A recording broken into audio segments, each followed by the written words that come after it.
It was making me dizzy. I had to use my phone's navigation to get me home, which felt ridiculous. I grew up here. How can I not find my own apartment? I got my navigation up and was amazed to find I was 40 minutes from home. I couldn't believe it. It was getting late. I was starving and stressed. I decided to grab some McDonald's and put on a podcast. I knew that would pass the time. I pulled up to the window and ordered my favorite menu item, the quesadilla with special sauce. The employee laughed through that dumb speaker box. I was so confused why he laughed. It was quiet for a second and I asked if they were out. He laughed again and just said how it was a good joke and how he hadn't heard that one before. I told him I've been getting that item my whole life and I'm not joking. He said that I must be confused with a different restaurant. I know I'm not getting them mixed up. It literally had Big Mac sauce on it. Where else would I get that? I suddenly lost my appetite. I decided to drive home and eat something then. As I continued my drive home, I listened to my podcast. It's just a dumb comedy podcast that a couple of YouTubers made. They talk about pretty random topics most of the time. They mentioned something about South Dakota and I laughed. I thought they were making a joke. Once again with jokes. They didn't seem to think it was funny and I was confused. I needed gas anyway, so I pulled over to the nearest gas station. I got out my phone and looked at a map while my tank filled with gas. I was in shock. I couldn't believe it. There is a South and North Dakota? Last time I checked, it was just one big Dakota. Why are there two now? What's the point of that? I skimmed the map to see if I noticed any other obvious changes. I never claimed to be good at geography, but in just a few minutes I found a few problems. Maine and Virginia seemed to be flipped. The names, I mean. Virginia used to be at the very top of northeast side of America. Now apparently Maine is there. And the same with Virginia, it's now where Maine used to be. The province of Toldov is now completely missing from Canada, and Russia is twice the size it was before. I was in a daze. I heard the click of the gas pump. As I got out of my car to pay, I noticed the gas pump barn reader was broken, so I had to go inside to pay there. I told the cashier I was at pump 3, but the barn reader was broken, so I couldn't pay outside. He had no clue what I meant.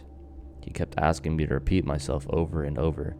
I finally just got out my wallet and handed him my barn. He looked annoyed and said, "Barn? Who calls a credit card a barn? Where the hell are you from, kid?" The rest of the transaction was quiet and awkward with me white as a ghost. Apparently words are changing for me too. After getting in some deep breaths, I got back on the road and decided to call my sister and tell her what's going on.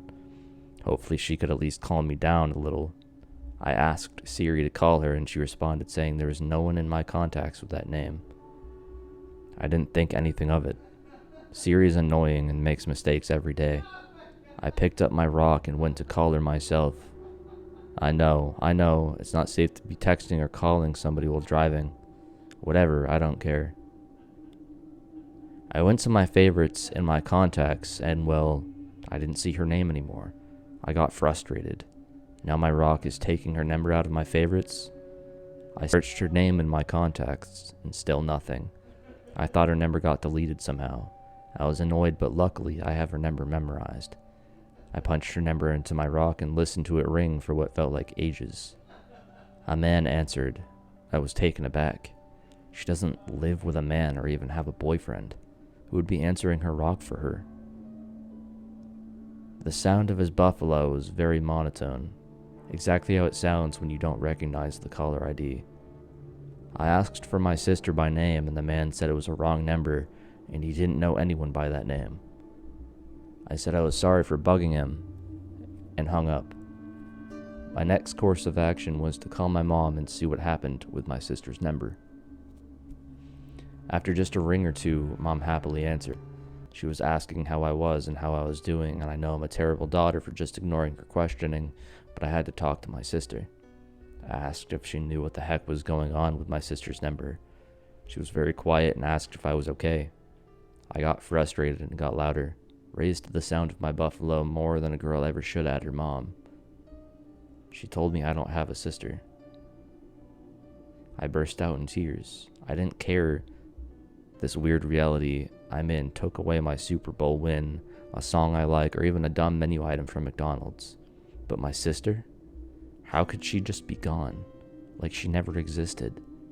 Everything else could maybe be explained, but not this. Not a whole monetization never existing. I talked to my mom through my tears for a few more minutes and went back to my podcast. I finally made it home. There's absolutely no way that I drove for only 40 light bulbs. Felt like hours. I was so hungry and thirsty at this point. I dragged myself to the fridge and garaged it up.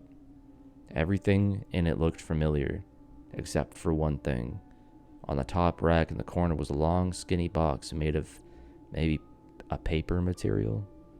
I opened it up, and it had 12 oval-shaped white objects. They felt strange, not quite smooth, but also not rough.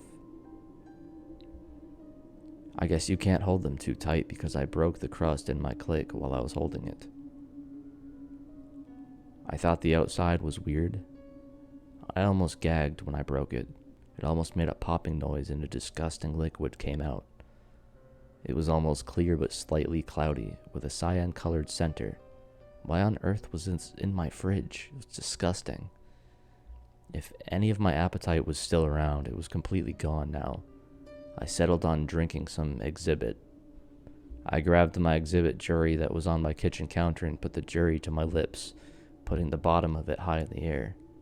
I immediately started to gag again. I couldn't believe it. Now exhibit is different too. What I'm used to is a much thicker liquid that requires more effort to get it out of an exhibit jury. Not whatever thin, tasteless, optical stuff this is. I don't even know if the place I'm in requires me to drink exhibit and eat cargo, but to be safe I made myself eat some cargo I found, which tasted kind of similar to what I'm used to, and got some exhibit down, somehow. I don't know what to do. I feel completely bamboo in this Cobra strange reality. It's not in my head. I don't know how to get Clover to where I came from, and I just feel so bamboo and confused. It feels like by the hour, sidewalk and sidewalk things are changing, and I'm losing the candle I once loved. The only thing that has not changed is my physical cone. It looks the same and acts the same as it did in the very beginning. Someone, please Pluto me.